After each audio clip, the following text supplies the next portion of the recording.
What I would worry about if you were thinking about your stock portfolio is not how quickly does the Fed cut, but are they getting ahead of this? Are they cutting interest rates enough to allow the economy to keep rising? Hello, everybody. Facet Chief Investment Officer Tom Graff here. I'm on the road in New York. I'm in this fancy studio. Don't get used to it. I'll be back in my crappy house next time probably. But here we're going to talk about the big Fed meeting that just happened. So as you know, Chairman Jerome Powell cut interest rates by 0.5 percentage point. It was a little bit unsure going into the meeting. Some people thought they would go by the more traditional 0.25 percentage point. Other people thought the more 0.5 percentage point. So let's start off by talking about why they just chose to go with the big cut. So I think the key answer is one that he gave pretty late in his press conference. He called it a risk management move.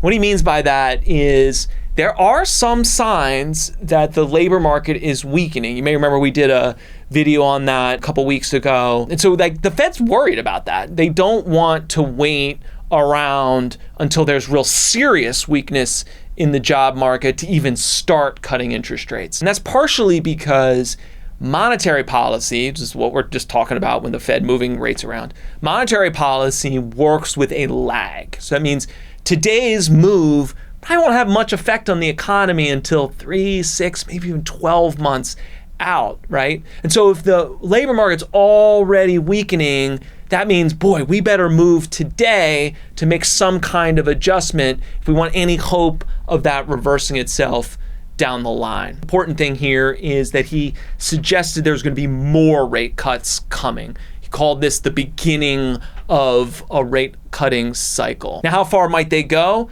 Well, if we look at what's called the dot plot, which is just a series of projections each individual Fed official makes, they kind of think that the Fed's going to end up somewhere around 3%. And so here we are today, even after this cut, the Fed's all the way at 5%. So there could be a long way to go. And so I think that's why Powell was comfortable saying this is kind of the beginning of an extended period of cuts. Now, do they actually get to 3%? I'm not sure.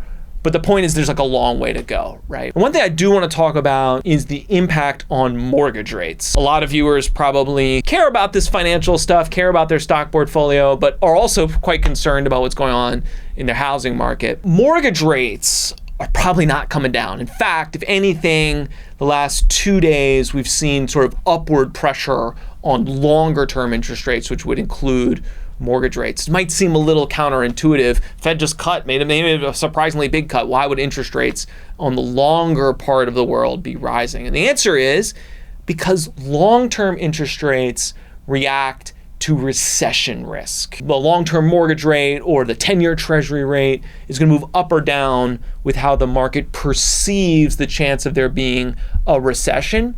And by the Fed getting aggressive right now, they've lowered the risk of recession. Now, look, overall, that's good news. But if you've been hoping for interest rates to drop, that's not so good news. So my personal view is that there's probably more risk to long-term interest rates rising if the economy winds up okay. They probably only drop a lot if there's substantially more economic weakness down the road, which none of us are hoping for. Now, the effect on the stock market for today, tomorrow, the next day is going to fluctuate around based more about how people were positioned and things that probably don't matter to most long-term investors. What really matters to long-term investors is whether the Fed has gotten ahead of this economic weakness that may or may not be coming, right? So what I would worry about if you were thinking about your stock portfolio is not how quickly does the Fed cut, but are they getting ahead of this? Are they cutting interest rates enough to allow the economy to keep rising? We did another video about recession risk last week. So watch that if you want more detail on this, but that is by far the most important thing that longer term investors should be thinking about relative to this. Now, my personal opinion is that this was a great first move. Okay, so if the Fed had been a little bit more traditional about moving and moved a little bit more slowly, that might have been fine, but it created a little bit more risk. And I think, again, to that risk management point I mentioned earlier, that's why Powell moved in the way that he did today. Now, inevitably, here we are in election season, people are going to say, hey, was this some kind of political move? I'll tell you this, first of all, Jay Powell is a registered Republican, like if he was appointed by Donald Trump originally. I don't think he, though, is interested in doing anything to support either party. Jay Powell's legacy is all based on, does he manage to deliver a period of stable inflation and good job growth, right? So do we get off this period where inflation has been way too high, and do we manage to avoid a recession in the process? Like, that's what Jay Powell is really focused on. And so I think this move has nothing to do with politics. As a matter of fact, I just mentioned that monetary policy operates with a lag, so there wouldn't be even any effect on the economy between now and November. So I know people are going to try to score some political points with this, but I just think that is not entering into the Fed's thinking at all. So here I am in a studio. Some exciting things happen. You're going to have to stay tuned. But in the meantime, do you have thoughts, comments? Do you think the Fed cut not enough, too much? Was this some kind of supporting the stock market, whatever? Write that comment below, and I'll respond to it myself.